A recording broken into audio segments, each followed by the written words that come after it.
Alright, what's up? So, as you can tell by the title of this video, this is just going to be 5 things that I would do to try fix Kaiju Universe. I'm going to be going a little bit more in depth than I did in my last video, mainly because there's been a fuck ton of feedback and a fuck ton of positivity from that video, and I appreciate that a lot. I appreciate all the support that I ended up getting from that video. But yeah, jumping straight into it, balance is a big issue. The main ones that I'm gonna list off are Titanus Rodan is really busted right now. It needs an adjustment. I don't think it needs a Varret nerf for anything, but it definitely does need an adjustment. As you can see in the gameplay, it's entirely me playing as Titanus Rodan. I generally only lost to higher level Titanus Rodans, so that needs to be adjusted a little bit. I don't know what they could do for that. I think that they could make its Vulcan Burst a much longer cooldown for slightly more damage. I think that they could make it so that its projectiles don't move as fast, and I think that they could make it so that its normal melees cost slightly more charge. And potentially a slightly longer cooldown on the 2, although that would make it really hard to combo. So maybe not, but yeah. As for other things that need changed in terms of balance, Ultima, in my opinion, the red mist is what makes Ultima incredibly overpowered, as well as his speed. I believe he should be slowed. I also don't think that he should be so benefited from speed investment. I think that the red mist should have a slight damage alter. I think it should be down a little bit.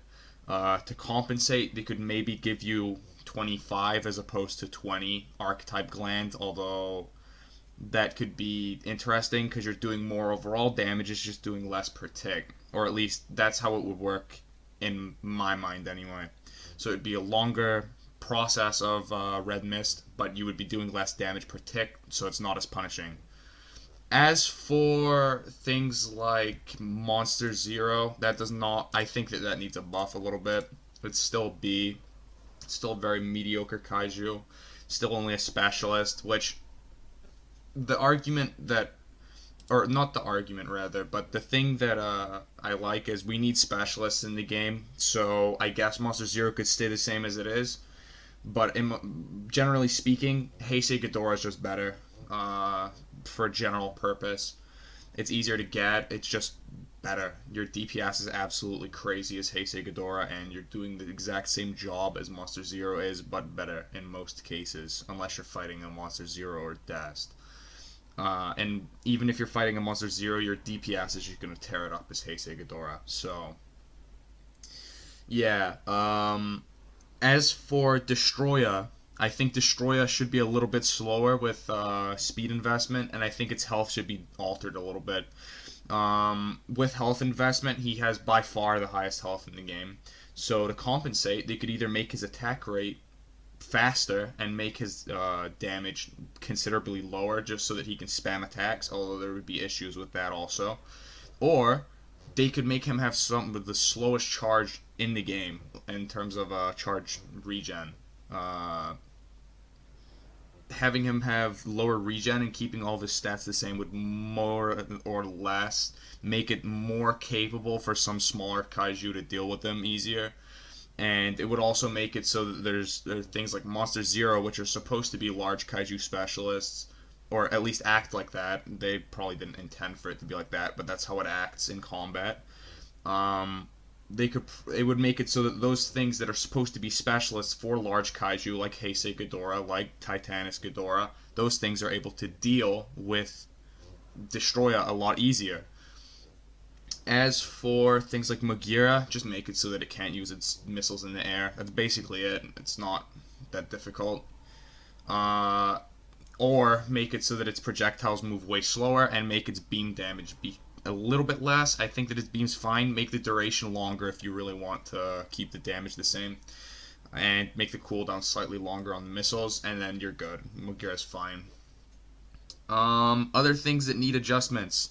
Megagearus. Megagearus needs her old health back, and she needs a new attack. She needs her old beam back, in my opinion. Otherwise, her current fireball, it is useless. It's the slowest moving projectile in the game. It's also doing only 1500 damage, but it's so easy to avoid that there's no point in trying to use it like ever, unless you're fighting something that is absolutely slow and giant. Now, the thing with that is you have to wait for the cooldown, and which leaves you open because Magira is so frail now that she's physically incapable of meleeing. Her turn rate is also absolutely abysmal because of her speed. However, that has been fixed a little bit with the new fly changes. So I guess that is a little bit better. But she either needs way higher melee damage or they need to give her health back because there's absolutely no way that even with her giant hitbox, or because of her giant hitbox rather, that she's able to get into range and actually do the things that she's intended to do. So balance is a big one. There's a couple more kaiju, but I don't want to dwell on this topic a lot because it's mostly subjective on whether you think something's unbalanced or not. But the next thing is definitely the map. There's way too much water, although this one is easily changed due to the fact that there's probably map changes coming in the future. Map changes would also probably help with custom teaming quite a bit. But that also goes into my next point that selective spawns need to be fully removed. A lot of people, like a fuck ton of people, in the last video I made about Kaiju Universe teaming and stuff, they all agreed that it has gotten much, much worse since selective spawning was added, and a lot of them were saying that being able to die and respawn somewhere else doesn't help. And a lot of people were saying that they agreed that it was better before selective spawning was a thing. I understand that that's only like 50 comments or something, but that's still a considerable amount of people. And I think that the selective spawning should be entirely removed. But if that is being removed, then I believe that the map should maybe be smaller. Or not. It doesn't really matter, to be honest. Having a giant map with much less water would also make some kaiju in the water not viable. So there are some things that would need to be worked out there, but there definitely needs to be a removal of selective spawning, and I think the map drastically needs to be changed. As for the next few things, the next one is custom teaming. Now, I already stated a few things in the last video that could potentially fix it. I don't fully stand by those ideas that I had, but they could potentially work if implemented correctly. As for just rules in general, I think that there should be an in-game rules tab that you're able to access in the menu. That could just It could be a subcategory of settings. Like when you click settings, there could be a small rules tab that you could read. I think that there should be a list of kaiju that can and cannot team, regardless of them being customs or not. So let's say things like G14, G19, and Heisei Ghidorah are not allowed to team because they're incredibly powerful. And things like Gojira, Anguirus, Kamada-kun, Kumanga, those things are allowed to team because they're not incredibly powerful. So, I think that would help a lot of the issue, or not a lot of the issue, but at least it would potentially stop people from custom teaming. I know that a lot of people won't, but at least if there's a small amount of people that stop custom teaming because of that, then it could help a little bit. I also think that there should be a list of punishments in this theoretical rules category, and I also think that there should be some sort of call implemented into either the Discord or into in-game for, like I suggested last video, a small group of, well, not small group, a medium-sized group of people that go around and deal with custom teamers, whether they get in-game perms or whether it be that they get the ability to go and kill those custom teamers until they either A, stop, or B, leave. Because the fact that this is even having to be discussed and I'm having to come up with these measures to get around custom teaming just kind of proves how much of an issue it is. And I heard a lot of people in the last video say in the comments that custom teaming forced them to quit the game, which is something that we shouldn't have to deal with. I also think that there should be a number of times that you can be caught custom teaming. Let's say minimum 3 times that you can be caught custom teaming, and then you will be banned for a set period of time, with a potential reduction of G cells. Let's say like 33% of their G cells are removed and all their kills are revoked, or something along those lines, some drastic punishment. Otherwise, people are going to continue to custom team. That's a huge thing. I think that there's not enough punishment for people to actually care about being or about custom teaming or being caught custom teaming. I think that that's definitely something that should and can be changed. We saw with the new framework that they're able to add things willy nilly wherever they want with the new settings tab and stuff. So I think a new rules tab and a list of punishments with more drastic punishments for custom teaming and breaking the other rules should be implemented, as well as a potential team to go and deal with custom teamers, whether it be kicking them from the game with in-game perms or it just be killing them. I think that these should be maybe not considered staff, but maybe just be considered community helpers. I think that there should also be like a trial period and stuff like that where people can be chosen. I even said in the last video uh, I'd be happy to test this out with my friends. Me and my friends could go around and just kill custom teamers. Uh, I know that that's something that we love to enjoy to do to help out the community a little bit. But yeah, the fact that I'm even having to come up with these ideas is kind of bad. And overpowered teaming in general is an issue anyway.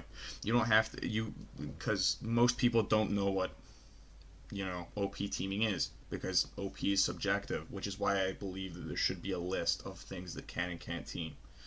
And I also think that the punishment should be drastically upped.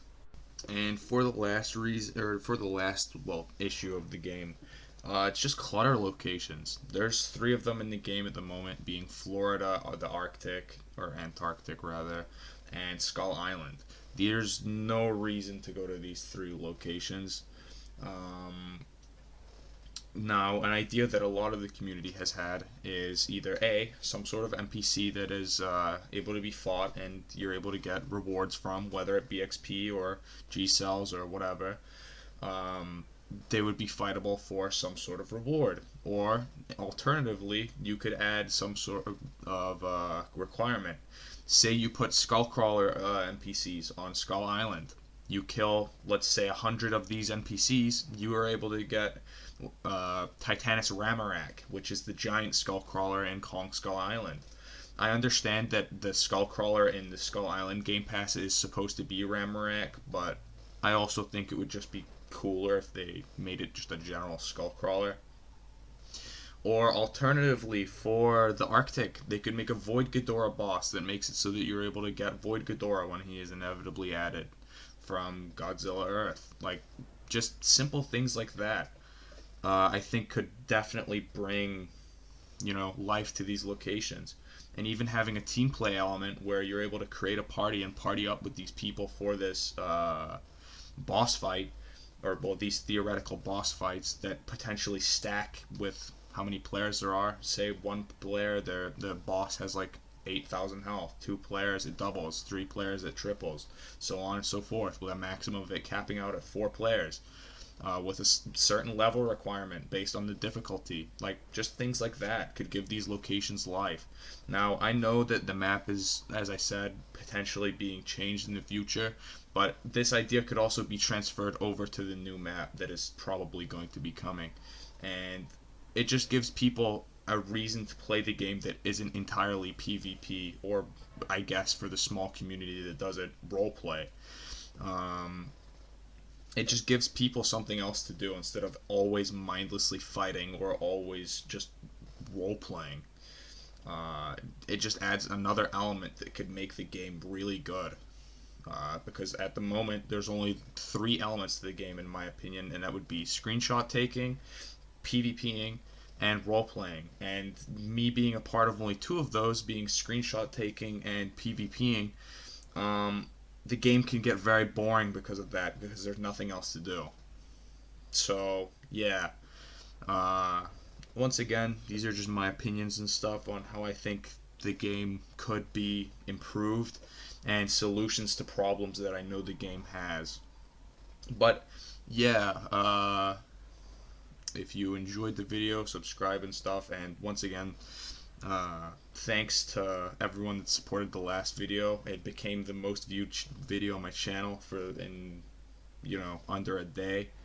So yeah, I appreciate that a lot. But yeah, like and subscribe and do all that good stuff, and join the Discord if you want to. It's not very active at the moment, but that's because there's not many people there. But yeah, thanks and adios.